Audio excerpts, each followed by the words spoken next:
আসসালামু আলাইকুম এভরিওয়ান, তোমরা সব কেমন আছো? আশা করছি ভালো আছো। আলহামদুলিল্লাহ আমি অনেক ভালো আছি। আজকে বেরিয়ে পড়েছিলাম আমি, নাহিদের আব্বু যাচ্ছিলাম একটা কুটুম বাড়ি। তারপরে এখানে তো এইদিকে রাস্তাতে প্রায় বেশি দেখছি আলু চাষ, বিঘে কি বিঘে জমি, জমির পর জমি, বেশি সব আলু চাষ। কি ভালো লাগছে না, চারিদিকটা সবুজ।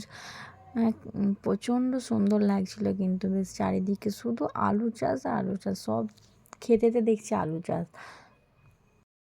প্রাকৃতিক যে সৌন্দর্যটা উপভোগ করতে করতে যাচ্ছিলাম। তারপরে এখানে একটা কানা নদী পেরোবো, যদি কেউ কানা নদী যদি জানো অবশ্যই কমেন্ট করে জানাবে। কিন্তু এই যে এখান থেকে নামছি, প্রচণ্ড বালি, তো এবার মাঝে মাঝে ভয় হচ্ছে যদি স্লিপ করে যায়, চাকা যদি স্লিপ করে যায়। এই যে আমাদের নাহিদ বলছে কোথায় কোথায়, নাহিদ তো এদিকে আসে না কোনো দিনও। ওই জন্য বলছে কোথায়, আমি বলছি দাঁড়াও না তোমাকে দেখাবো। একটা কানন নদী পেরোচ্ছি এখানে, দেন তারপরে আবার একটা বাঁশের ব্রিজ পেরোতে হবে। জায়গাটা খুব ভালো লাগছিলো, পুরো বালির চর, তো বেশ ভালো লাগছিলো। মাঝে মাঝে ভয় হচ্ছিলো যে চাকায় যেমন বালিটা না স্লিপ করে যায়। এখানে আমি নাহিদের আব্বুকে বলছি আমি কি নেমে পড়বো নাকি, ও বলছে কেন নামবে, হাঁটার কি মন হচ্ছে নাকি, চলো না আস্তে আস্তে ঠিক নিয়ে চলে যাবো। তারপরে তো এখানে আমি আস্তে আস্তে এবার উঠেই পড়লাম। আমার তো ভয় হচ্ছিলো যে চাকাটা না স্লিপ করে যায়, বালি তো প্রচণ্ড। দেখছি না এই কানা নদীর এখানেতেও দেখছি না আলু চাষ করেছে, মানে এইখানকার মানুষরা বেশি মানে খেতে তো মানে আলু আর বাদাম বেশি এটাই চাষ হয়েছে।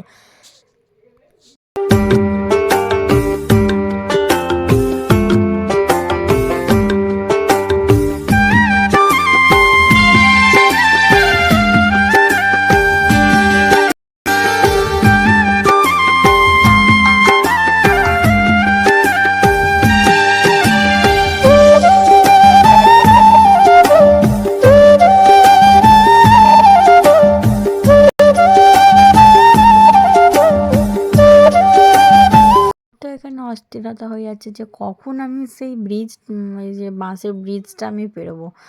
দেন তারপরে এখানে যে বাঁশের ব্রিজ এখানে চলে আসছি। আমি নাহিদ আব্বুকে বললাম আমি নেমে পড়ছি, তোমরা যাও।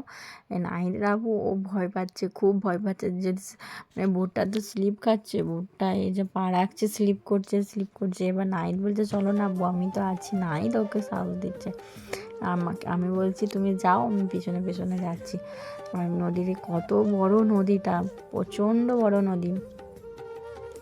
এই নদীটা কেউ যদি জানো অবশ্যই কমেন্ট করে জানাবে। কিন্তু যাচ্ছে, এখানে মানুষজন ভিড়ও আছে, আর আমিও আস্তে আস্তে যাচ্ছি। চারিদিকের যে ভিউয়ের যে ভিডিওটা নিচ্ছিলাম আর কি, বেশ ভালো লাগছিল। কিন্তু আবার একটু একটু ভয়ও করছিল, সাঁকোটা তো পুরো ফাঁকা। যারা রেগুলার যাতায়াত করে তাদের একটা অভ্যাস হয়ে গেছে।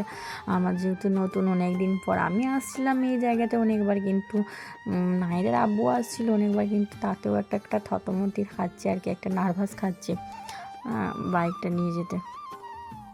মানে এই নদীর যে ভিউটা কি ভালো লাগছিল, মনে হচ্ছিল দাঁড়িয়েই দেখি, কতটা স্থির, বেশ ভালো লাগছে, খুব সুন্দর লাগছিল। কিন্তু তখন অনেকক্ষণ দাঁড়িয়ে দাঁড়িয়ে ভিউটা নিচ্ছিলাম একটু।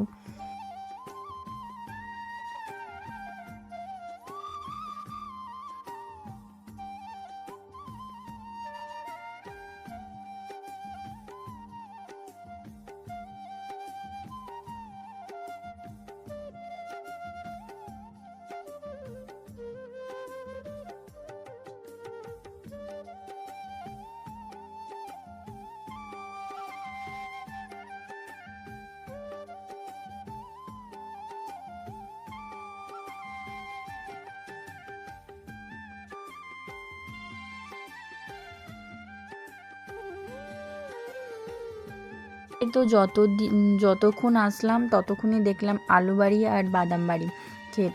তো এই ভিউ দেখতে দেখতে আমরা প্রায় চলে এসেছি। তো আমার এই ব্লগটা আমি এখানেই শেষ করলাম। আমার ভিডিওটা যদি ভালো লাগে অবশ্যই লাইক, কমেন্ট ও সাবস্ক্রাইব করতে ভুলবেন না। টাটা, আল্লাহ হাফেজ।